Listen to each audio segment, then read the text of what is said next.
Banjar itu baju getang lah. Baju getang. Nah, biasanya pernah tuh melihat bahwa ada lambang kanasnya itu di dada itu. Itu maksudnya apa itu?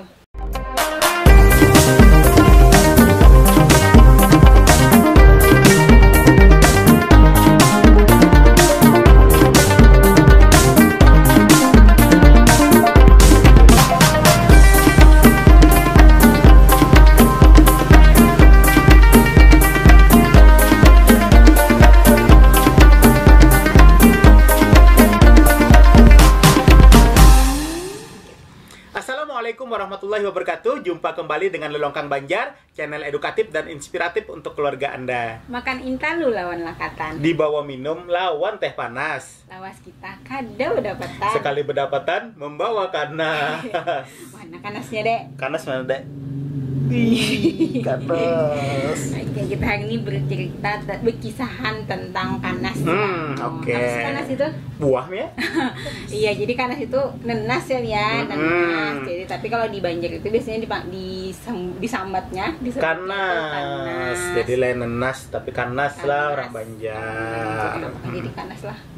Jadi ini kanas ini termasuk buah ikonik lah di Banjar lah. Banjarmasin biasanya tuh saking ikoniknya nih, ada di setiap jembatan yang ada di Banjarmasin. Di jembatan-jembatan, terus mana lagi nih? Ada di bangunan-bangunan.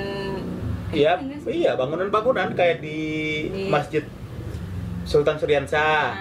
Apalagi ada di pagar-pagar biasanya. Di pagar-pagar. Di gedung Sultan Suryansa. Ada juga ya. Oh iya, di pintu gerbang biasanya ya. Dan ada masjidnya, Masjid Kanas. Masjid Kanas lah. Mbak kenal di Alalak lo tuh. Nah, di Alalak itu kubahnya tuh berbentuk kanas. Jadi orang menyambatnya Masjid Kanas gitu. Terus kenapa jadi Kanas ini jadi ikonik nih di Banjar? Ya, orang Banjar itu harap sekalinya mau olah filsafatnya. Jadi ada filsafatnya juga, filosofinya tuh yang terkandung di buah kanas itu ada. Makanya di pintu-pintu gerbang lah rumah orang Banjar hendak masuk itu pasti ada kanasnya. Nah, jadi apa nih filosofinya? Kalau secara secara apa namanya? Secara buah ya, ini kan berkhasiat nih. Berkhasiat mulai dari anti kolesterol, nah apalagi ya antioksidan, ya membersihkan organ-organ tubuh. Nah, ternyata itu difilosofi oleh orang Banjar bahwa buah kanas ini bisa membersihkan hati, bisa membersihkan jiwa kita, Mi. Nah, jadi segala sesuatu yang rigat dalam diri kita itu bisa bersih dengan kanas. Makanya warnanya inilah kuning hijau kayak ini, jadi kayak Banjar benar kan? Iya betul, Umi. Jadi memang ya kanas ini menjadi sesuatu yang ya kalau bahasanya itu si pembersih, Mi. Makanya orang membersih mandau, membersih kikir, keris itu pakai nanas juga. Tadi biasanya tumpul kok pakai kanas. Apanya? Tumpul hafal Belanda, bebersih, bagus apanya? Bebersih, iya. Iya. Mau lah tumpul mun behimat di anu.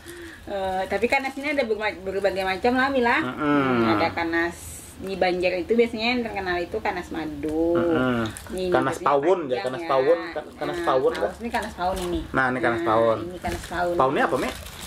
Entahlah, pokoknya biasanya pawun ini dia lebih manis. Lebih manis tapi agak gatal. Berarti cara membersihkan apa namanya? Yang hidung-hidungnya kanasnya juga khas, Mila. Sulit biasanya. Sulit ya untuk mengupas kanas. Terus ada lagi kanas tamban nih. Kanas tamban. Kanas tamban ini kalau di Banjar itu Tamban tuh sebuah daerah kan, kawasan di Batola. Iya, Batola, Baritokuala. Jadi di sana itu ada perkebunan nanas, perkebunan kanas itu. Sampai kadang terkenal dengan Tamban itu terkenal dengan kanasnya gitu ya. Kanas tamban lah. Tapi kalau di Banjar itu itu harus kayak gini aja biasanya kanas tamban. Padahal kalau di sana mungkin ada yang gana lah kanasnya lah.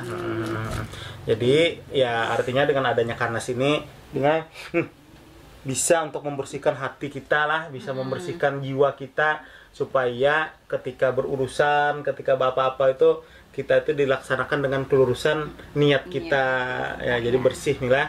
Nah, bahkan manu daging pakai kanas juga. Iya, cepat ya. Kalau ini bisa menggunakan daging. Nah, jadi selain apa namanya? daun kastela, daun pepaya. Nanas itu juga bisa untuk mengempukkan daging gitu secara alami. Jadi bila mau olahkan abi jus kanasnya. Habis ini. Kadang loh, Mi, ini lawas kita ini kada kelihatan mana Kita lawas kada kelihatan, kita kemana? Kita kemana deh lawas kada kelihatan deh? Hah?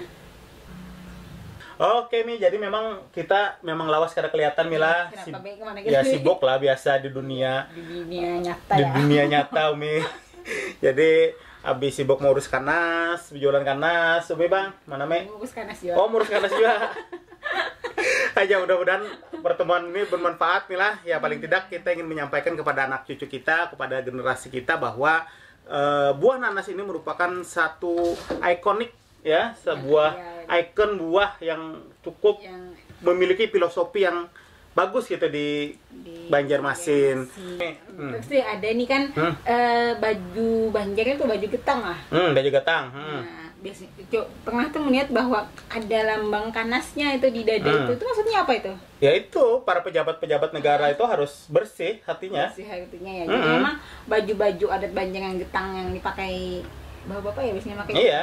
Oh, itu memang ada logo kanasnya. Betul, karena kanas itu bisa membersihkan hati, Me. Bisa menjaga hati. Selain juga itu jadi lambangnya orang Banjar lah. Betul, jadi memang hati-hati yang rigat di kita ini harus dibersihkan. Nah, kanas ini menjadi simbol untuk membersihkan yang kada baik dalam diri kita. Maka warnanya kuning lagi lah. Nah, jadi memang simbol yang menyala seperti ini itu mudah-mudahan bisa membersihkan hati kita yang rigat, membersihkan hati kita yang kada baik. Jadi insya Allah di Banjarmasin ini senantiasa yang baik-baik aja, Umi.